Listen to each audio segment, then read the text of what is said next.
Hello everyone and welcome back to Zelda Retrospectives. Today we are looking at Twilight Princess, which is, I actually have a story to tell about this game.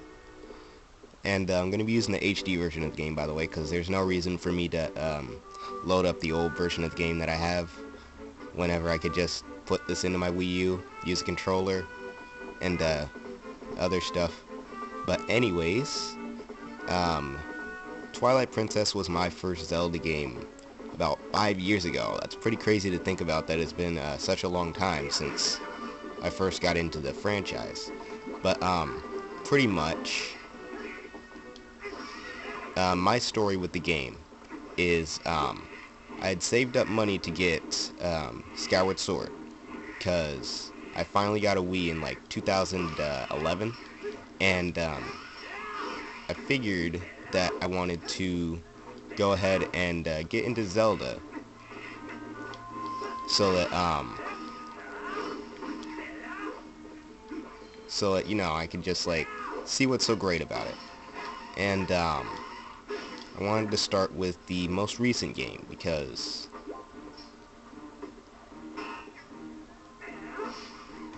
I had heard so many good things about Skyward Sword at the time, and so I saved up some money. This was before I had a job, of course. Saved up some money and went to the store with my dad. I had about $20 or so, and when we went to the store, the game ended up being like a full price game. It was still like, I believe, $50 or so, so I wasn't able to get it.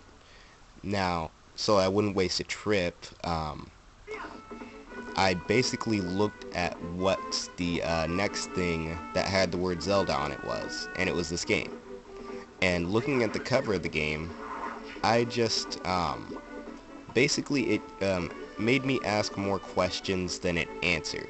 For example, I was a little confused as to why Link was wearing earrings because for the longest time my dad's been like, oh, well, earrings are for sissies, and for the longest time I had wondered why he had a wolf on there, or why there was a wolf there.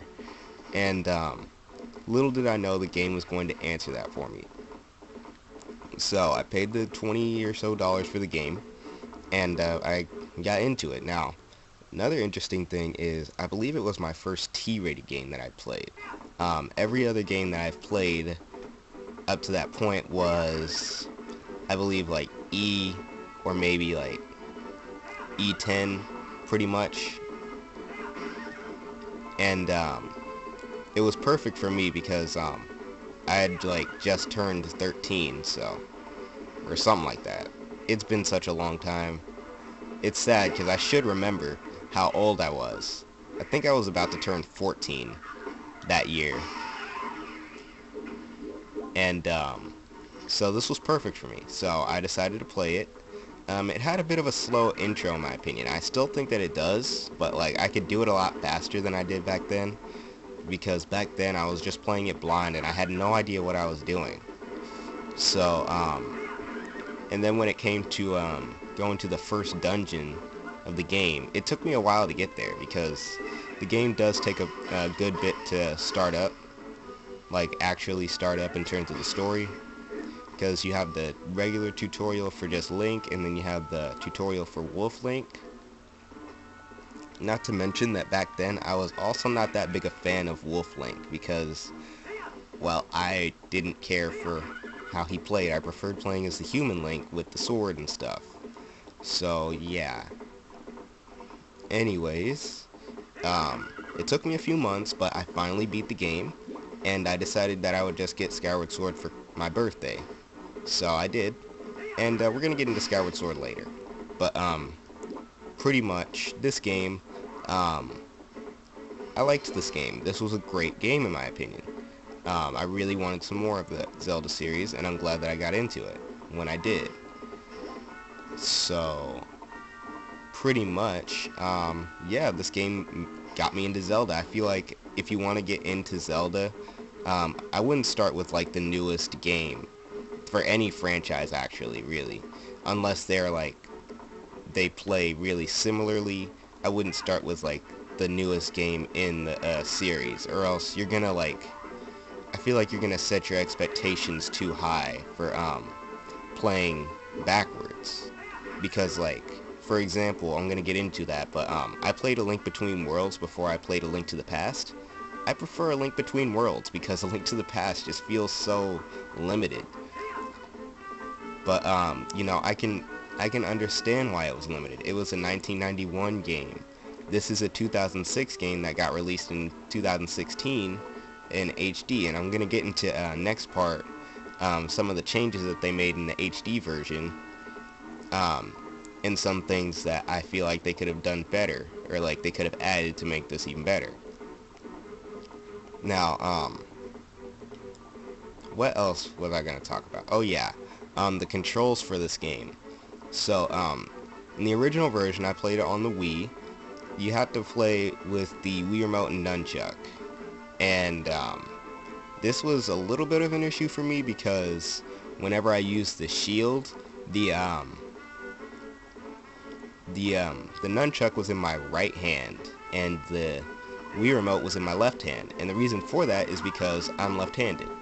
So, as you can tell, I had numerous issues.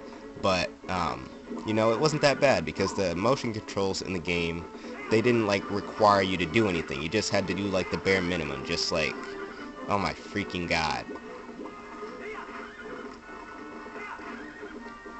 Just, like, just swing it from side to side, pretty much. That's all you had to do. Jesus, oh my god.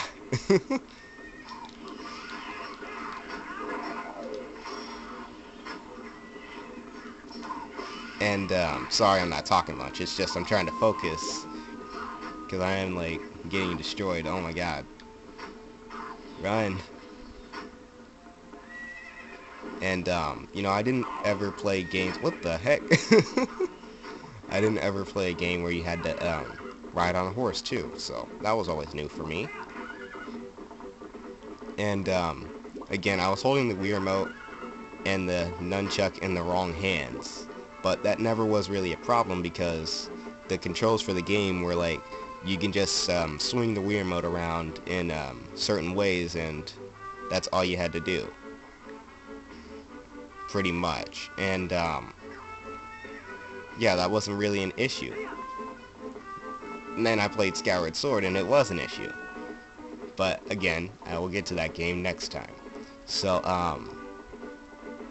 pretty much, what this game did, a lot of people like to call it Ocarina of Time but done worse. I feel like I like it better than Ocarina of Time actually, because this game doesn't feel too basic. Like, it does some things like Ocarina of Time, it does some stupid things as well, but at the same time it does some things better than Ocarina of Time. But that's just me. If there's one thing I can say is an improvement, the graphics, in terms of like the art style.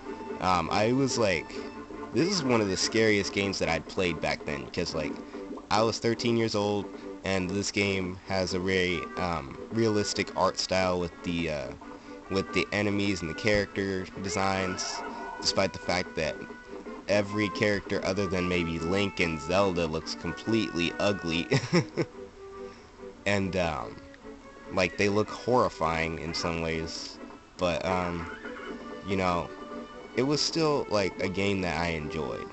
It took me a while. I took my time with it. I don't really do that anymore. I think that I beat the HD version when I got it in like a week. So yeah, it took me a while to beat the game. I really enjoyed it for what it was, and I wanted to get into more of the series, so I played Skyward Sword, and I played other games as the years went on. So that's it for this part of the video. I'm going to go ahead and go into my thoughts on the HD version.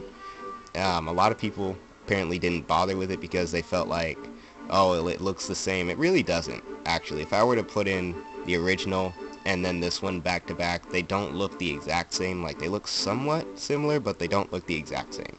But anyways, I'm going to go ahead and cut it for now, as the music says, and I'll see you guys in just a couple seconds.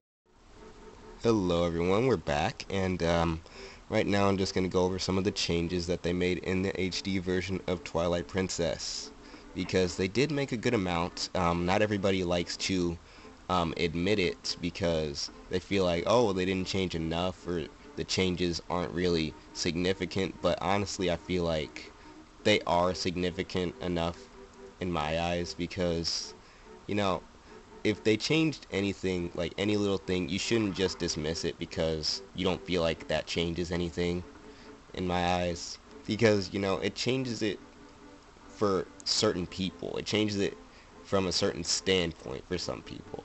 So, let's get started. The first thing that they changed is that they added this item. Now, basically, this item is useless to me right now, but, pretty much, whether it's day or night, it will glow, and it basically, whenever it glows blue, it lets you know where a Poe is, and or rather, if a Poe is in the area. But one thing that I like about it is that it doesn't, or rather specifically say where said Poe is, which is a good thing in my opinion, because Zelda games, they're all about looking for stuff, finding stuff, and giving you this item to help you is really nice. Didn't stop me from looking up a guide though. But the next thing that they changed between the versions of the game, for starters, this item screen is a lot more organized than the original game. Basically, you'll know how many dungeons you have to go to, or how many items you have to collect, or how many bomb bags you get, and all that stuff, how many bottles. They're all organized. It's really nice. Then we have the map. Now the map also has a counter for how many Poes are in the area, and I love that. That's something that I hated in the original, that they didn't have that. I didn't even bother to collect all of them in that game, actually. I still haven't yet. And I probably won't, because I prefer playing this version. I've already played through this version one time, I believe. And let's see what else they have changed. They added in Miiverse stamps. There are 50 Miiverse stamps hidden in the dungeons or just in the overworld, and pretty much they give you letters or items, or just little faces and stuff. It's fun. Or characters. So yeah, I like that. They also changed the wallet amounts. In the original game, your base rupee amount was 300 for the first wallet. In this version, it's 500. And then you could upgrade it one time to 600. And in this version, they upped that to 1,000. You could upgrade it one last time to 1,000 in the original, and that was the most you could hold. And then in the HD version, they made that 2,000. They also added in a new item if you do the Wolf Link dungeon using the amiibo that comes with the bundle, where pretty much what it'll do is it gives you a wallet that maxes out at 9,999 rupees, which is how many I technically have. I don't know if you can see it that well on the screen, but yeah, I maxed out my wallet. I think the only Zelda games where I haven't really maxed out my wallet just yet are maybe like Skyward Sword or another one. I have no idea which one though. But I always try and do that in terms of the more modern Zelda games. And I also like that little animation. They didn't add that in the HD version, but I'm glad that they kept it. It's nice. But anyways, the reason why I feel like it's a good change to have the wallet size be so huge is because you have this armor. Now people like, oh my god, Link's wearing armor in Breath of the Wild. I'm like, you forget that he has worn armor before, right? It's called the magic armor. Basically, it's just so that we can have a green, blue, and red tunic for Link to wear. And pretty much what it does is it drains rupees no matter what you do. So I wish they would have fixed that to where it didn't drain rupees until you got hit, but you know, it's nice for if you have your wallet maxed out because it makes it OP. It makes it really OP, and you know, it's fun that way in some ways, you know.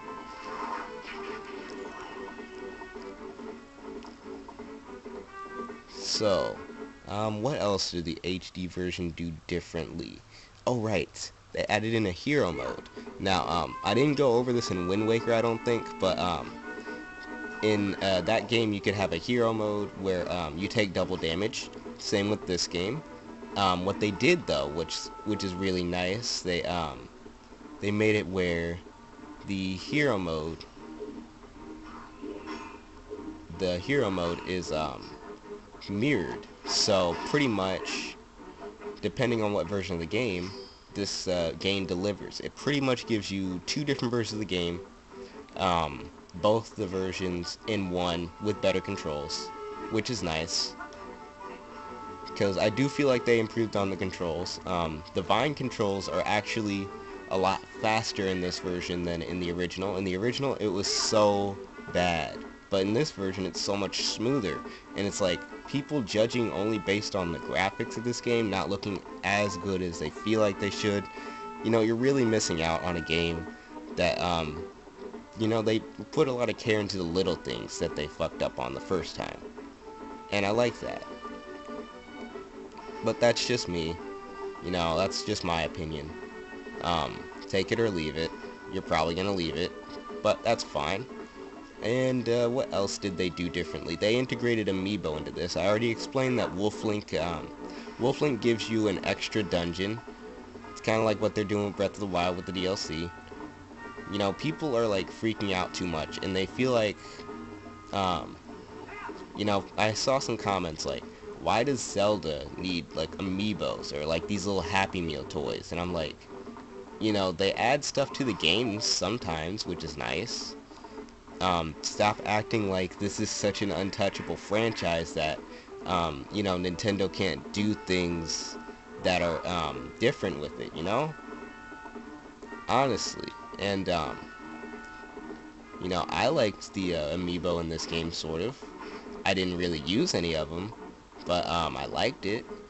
Basically, the Link amiibo and the Toon Link amiibo for Smash Bros. Gives you an arrow refill, which is nice. You get a heart refill from Zelda or Sheik, and for those of you who are very daring, you can use Ganondorf to take double damage. Now what's interesting is that in hero mode you already take double damage and it's the Wii version, so pretty much it's like you got an extra challenge. And that's really nice. But for the people who want to play in the regular version, which is the canon version, if you want the game to be hard, like 2 times damage, you can do your own little faux hero mode by just getting the Ganondorf amiibo. And luckily for me, I already did get one because he's one of the characters that I use in Smash 4. And then for those of the people who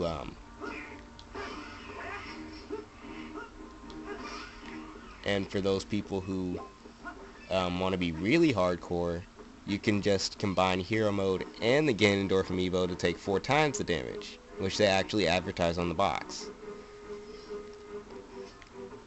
So yeah, another thing that they added into the HD version, which carries over from the GameCube version, is that when you hold the ZR button, you can press A and you can just backflip off of Epona, the horse, which is really cool in my opinion. I hope they bring that back in Breath of the Wild. Let's see, what else did they do? I think that's really about it.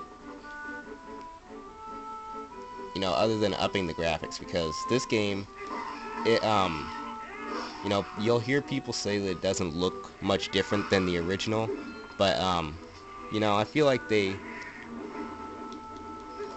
wrong, honestly. I mean, I'm not gonna say that they're wrong because it does kind of look the same, but, you know, it still looks better than people say it does, in my honest opinion. But anyways, that's it for this portion. I'm going to go ahead and go over what I think they should have added in a very short conclusion. Alright, so I don't have much time to record this final portion of the video, but pretty much what I'm going to say are some things that I wish they would have added to this game to make it, better than it already was, because the improvements that they made it a better game than it was 10 years ago, but they could have done other things. So the first thing that I really wish they had done is added a day to night transition. Now, what I didn't explain about the Ghost Lantern is that it's really only something that you can utilize well at night, because you can only find Poes at night. And as you can see, it's starting to be night now. Now, the issue is that pretty much you have to wait around in the overworld for it to turn night instead of well, a way to change from day to night. Now, the problem with that is that every Zelda game prior to this, in its original release, had a way to change the time. So, yeah, that is a little bit of an issue whenever this game doesn't have it, and it still doesn't have it. And, there's ways they could have done it, like, as the wolf, which is made like a seamless transition if you're playing on the gamepad, just tap between Link and Wolf Link, pretty much what they could have done, because you have these different stones that you need to howl into for a side quest. They could have put a few of them around the overworld and made it where you can just howl into them and get the get that. Or rather, what I mean is get the ability to change from day to night. But what else could they have added?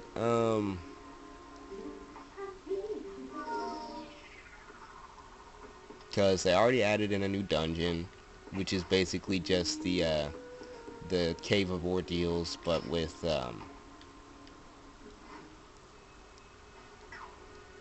the Wolf Link. Honestly, I feel like that's mostly about it. Maybe improve some of the textures, because some of the stuff does look kind of bad, but it still looks better than the original version. The original version, I actually went to go play it a bit, and I did not like it. It just didn't look as good as the HD version. It looks so much better than the original. In the original, there was a heavy cloud over everything. It really looks bleaker, and in this version it looks a little more clear. However, the problem is that it shows some of the polygons and pixels. So from an objective standpoint, Wind Waker HD does look better. However, if there's one thing that I think Nintendo learned their lesson with from Wind Waker HD that I forgot to mention in that video is the aiming. Now, the aiming controls in this game are really good, in my opinion. I didn't realize that you have to turn on the reticle, but it's nice to have an option. You could either have it like the N64 Zelda games, or you could have the reticle there, because that's one of the greatest things that Twilight Princess did, is added a reticle, an aiming reticle. Because if it didn't have that, that would be very annoying. And one thing I also forgot to mention is that they have the ZR button mapped to a lot of the A button's commands. So if I don't want to waste an arrow, because I'm already holding it, I can just press ZR, and there we go. That's also really nice. And then, what else did they do? I'm trying to think, because they did change a good amount of stuff, in my opinion. And there is some stuff that they could have done better. Oh yeah, the reason why the aiming is better in this game, I forgot to elaborate, is because in Wind Waker HD, it was basically third-person aiming, which is nice, but for starters, there's no reticle in that game. And second, you had to aim using the right control stick. Meaning that if you're playing on the Pro Controller, and the gamepad doesn't have this problem because it has the whole motion controls thing, the gyro controls. But if you're playing on the Pro Controller, you can only really use an item well if you have it set to the R button, because, well, like you can just use your finger for the R button and then use your thumb to aim. It's more or less how the Pro Controller's set up, because, you know, I played PS4 games now, like the Batman Arkham games, which do the whole aiming thing while you can just move, but they did it a lot better. But that's just me. I'm pretty much gonna stop for right now. Pretty much, this video's gone on long enough. I've shown too much favoritism to this game. I doubt the Skyward Sword video is gonna be as long, so yeah. I will see you guys for that. In the meantime, we're coming to a close with these, surprisingly. I haven't played as many Zelda games as I lead on. We only have 3 more games and 2 more videos, because I'm going to split the last 2 games in the same video, because I have short thoughts on one, and we're going to be revisiting A Link to the Past in that one. But next time is going to be Skyward Sword, so I'll see you all then. Be sure to like, comment, and subscribe if you enjoyed.